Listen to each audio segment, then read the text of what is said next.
Hello, I'm Steve Chigaris from CBSNews.com, joined by Caitlin Huey-Burns of Real Clear Politics.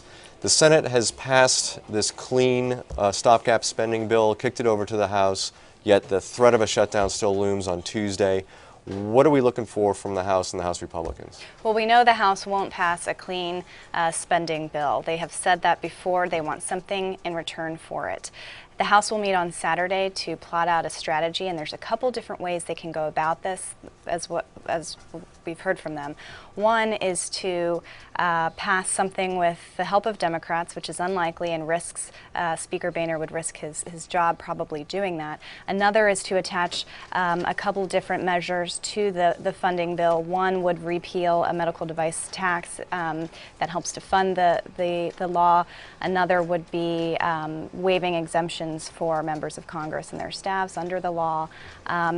Some conservative members of Congress are still asking for a delay of Obamacare attached to the funding bill. So this threat of a shutdown, it has the Republicans on the House side sort of split, right? You have the leadership that's saying we don't want to shut down, however, we do want to tack on some stuff to whatever the Senate has kicked over to us.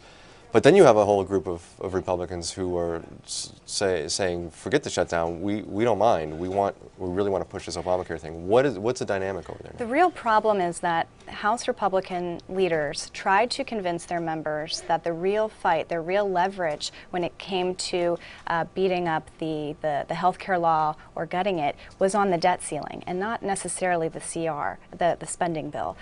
There's a hefty group of Republicans who just don't buy that argument, who want to have that fight now. They're not willing to wait until October 17th, which is the debt ceiling deadline. And you also have conservative Republicans in the Senate kind of pressuring them. I'm talking about Ted Cruz and Mike Lee and others, pressuring the House to really hold their ground on the defunding measure, saying they won't accept anything that comes back to them without that provision. We've seen this movie before, over and over again. What is your take on it? Do you think we're going to see the government shut down, or do you think we're going to get some sort of 11th hour, as per usual, fix and we'll avoid a shutdown again this Well, time? it's interesting because we have been in this position many times and we've averted a shutdown in the past. But the mood on Capitol Hill is a little bit different this time, in my experience. I asked Chuck Schumer today, the Democratic leader, whether he thinks the government will be running on October 1st, and he wasn't so sure. He said this time is a little bit different. He's not as convinced this time as the last. There still is time for an 11th hour deal, but right now, as it stands, heading into the weekend, it's difficult to tell whether that will come to fruition.